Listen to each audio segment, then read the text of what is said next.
What is up, everyone? So, welcome to the first video on the Stateside Gunner YouTube channel. So glad to have you here. And yeah, so today we're gonna talk about the Eddie Nketiah deal collapsing and now what that could mean for Eddie's future at Arsenal or not at Arsenal, and then just kind of talk about what's next. A lot of transfer news kind of buzzing around. Again, not anything solidified in terms of a Marino deal and anything like that. So let's just talk about the latest. So this morning, the deal broke down between Eddie Nketiah and Olympique Marseille. Well, technically between Arsenal and Marseille. Arsenal were, let me just pull this up right now so then I don't get it wrong. But um, here we go. Gosh. Here we go. All right. So the opening offer for Marseille was, this is from Football London, by the way, but it's been kind of reported everywhere. This is just where I'm reading it from.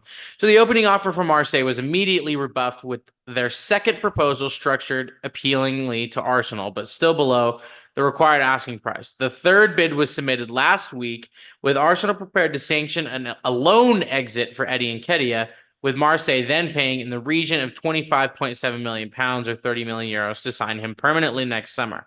However, now the deal broke down this morning where Marseille do not want to pay the 30 million euros, and they then decided to go after Eli Wahi, who us Arsenal fans should know about. We saw him with Lens in the Champions League.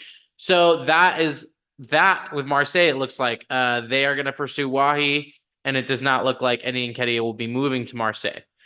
What do I think that means? I am frustrated with the way that everything turned out. Um, excuse me. I feel like this wasn't handled the best that it could by Arsenal and by Marseille, probably. It just doesn't sound like a deal that was probably in the best shape to get done. But I really am frustrated because I think it would have been also a good move for Eddie. I think he would have been able to go over to a different league, kind of take some pressure off of him, and hopefully be able to have a good season with Marseille. However, that's just not to be. Now, the new news is though, and this is from Talk Sport. So let me go find that one. Sorry, everything's so new. I was just trying to go find all these new things. Nketiah to Bournemouth. Here we go. All right. So as we all know, Dominic Solanke signed for Tottenham for 65 million euros, pounds, excuse me. So now Solanke's going to be going to Tottenham, but that means that that Bournemouth get a nice little transfer boost, and they could be looking to spend that on Eddie Nketiah. So reported earlier today that Bournemouth have had an initial offer for Porto's Brazilian striker Evan Nilsson rejected as they now search for a Dominic Solanke replacement. As a result, Bournemouth are now looking for a prolific striker to lead their line this term, and Nketiah could be that player. So I think this would make a lot of sense for Eddie. This is kind of the move that I saw happening for him in the first place.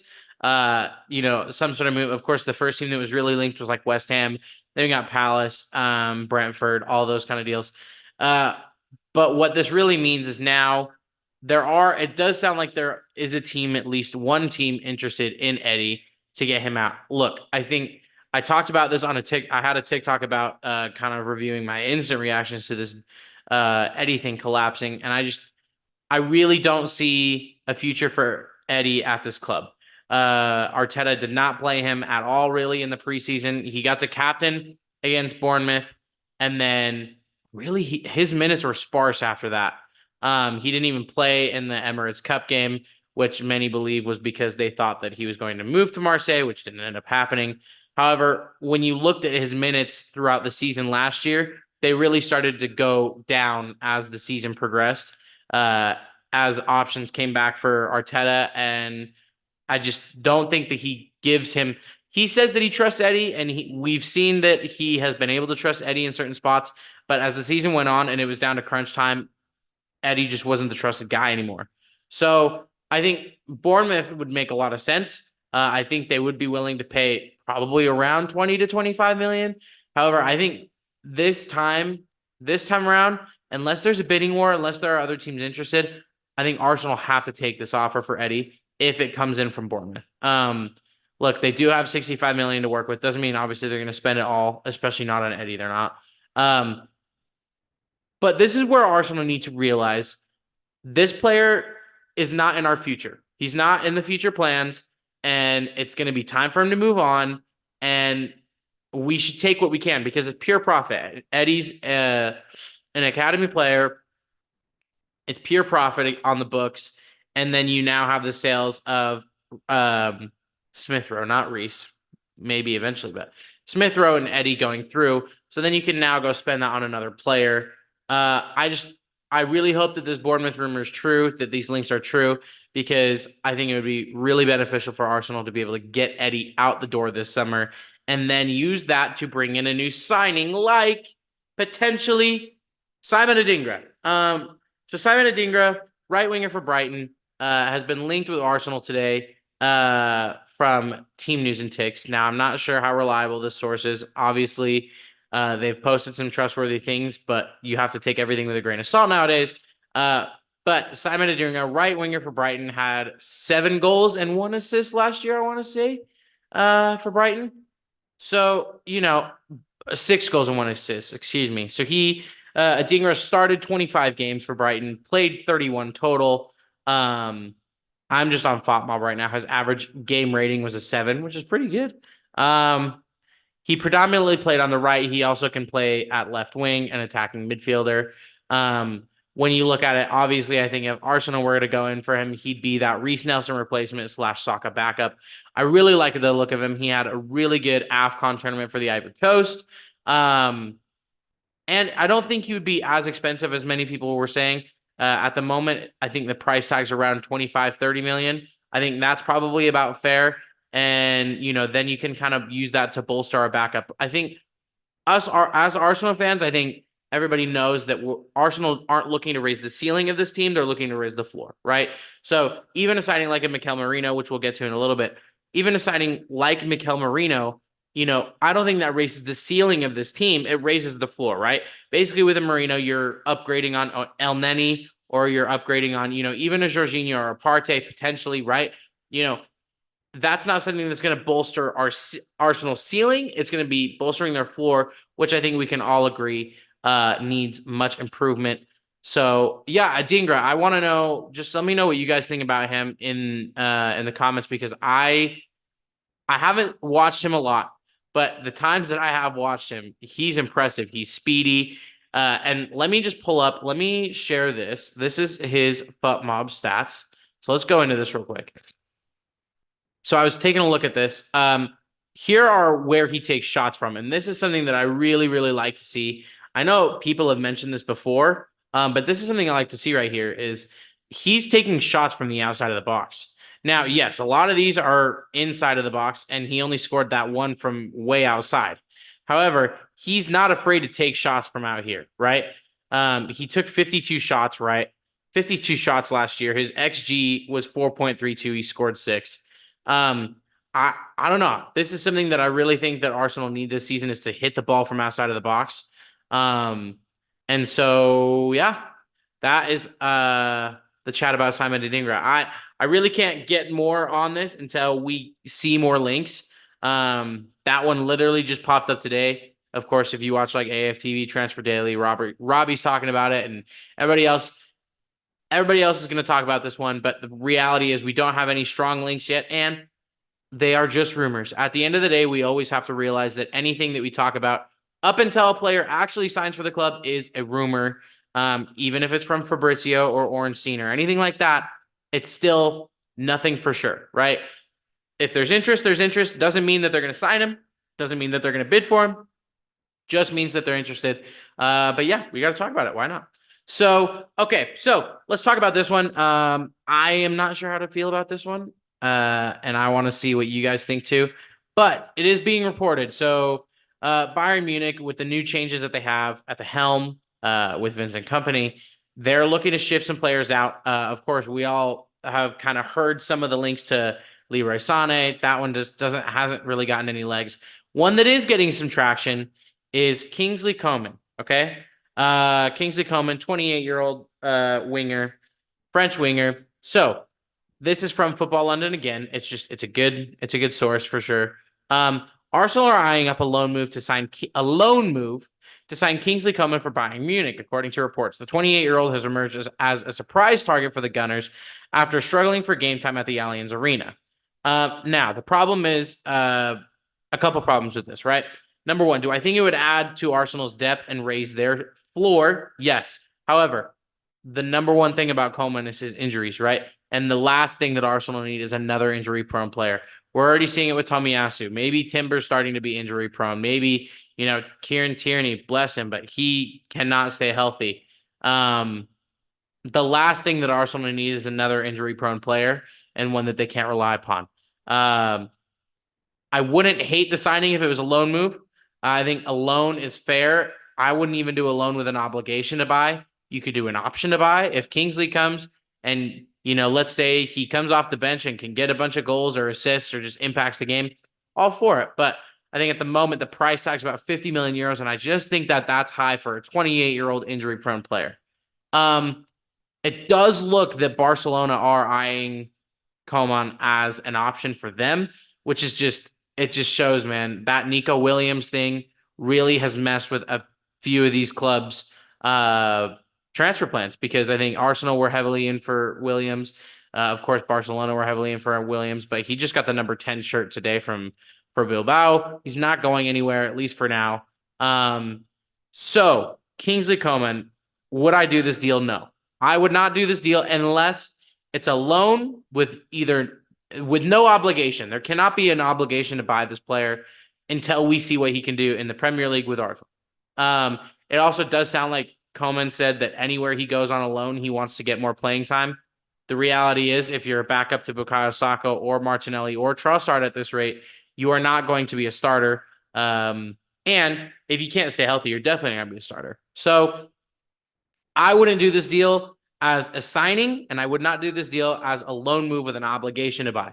I would, however, do this deal if it was a season-long loan with no obligation or an option to buy.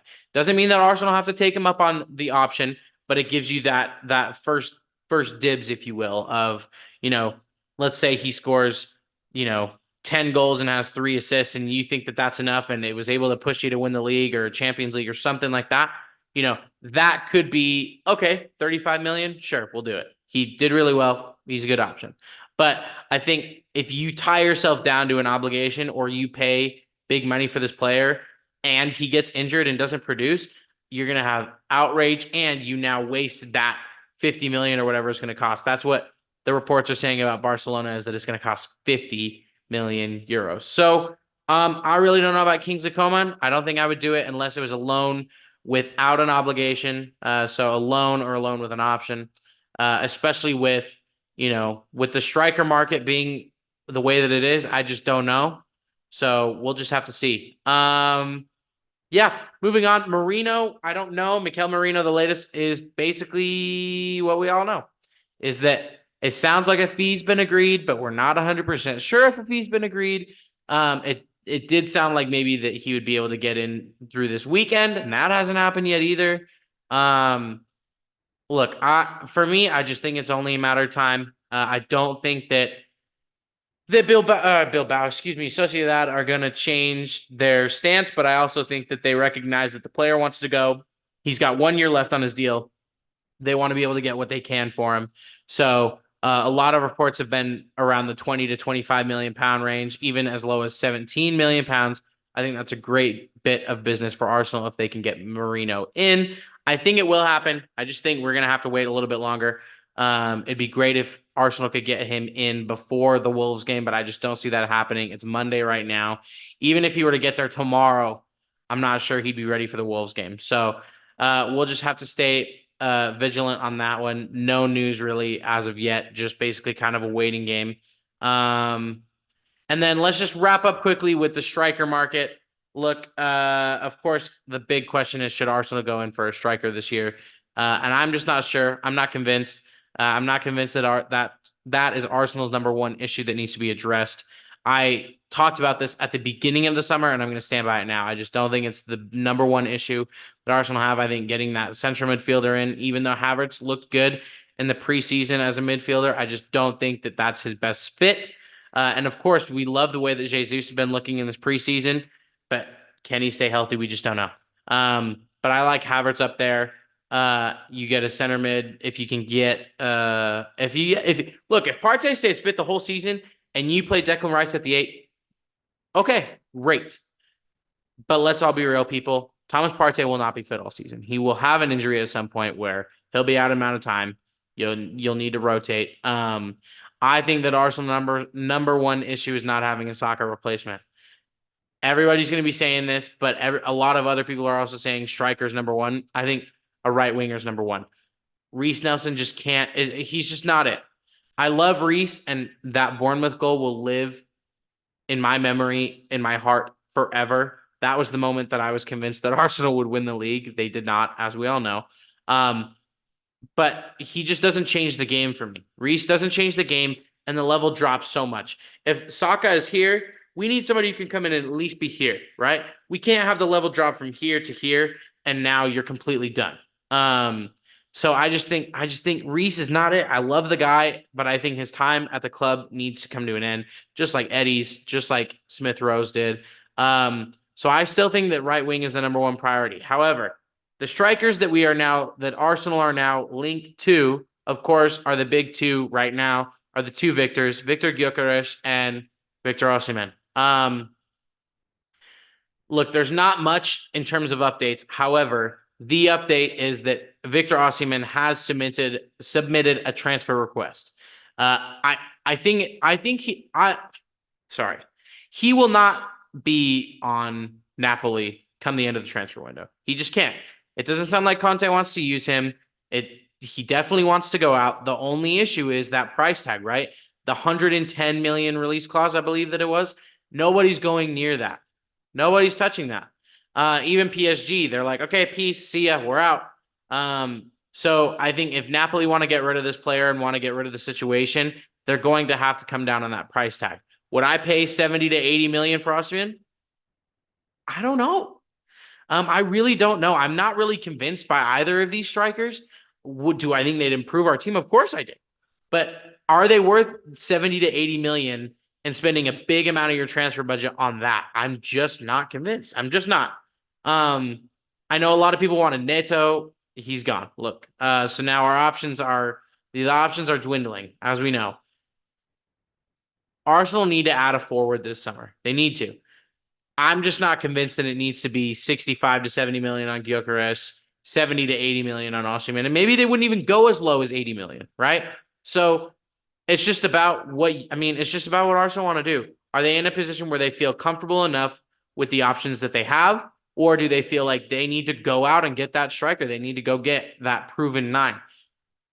We'll just have to wait and see. I'm really not sure. But yeah, so that's going to do it for this video. I appreciate you guys watching and tuning in. As always, feel free to comment your thoughts and opinions in the comment section. Always love to interact with you guys. So yeah, we will catch you on the next one.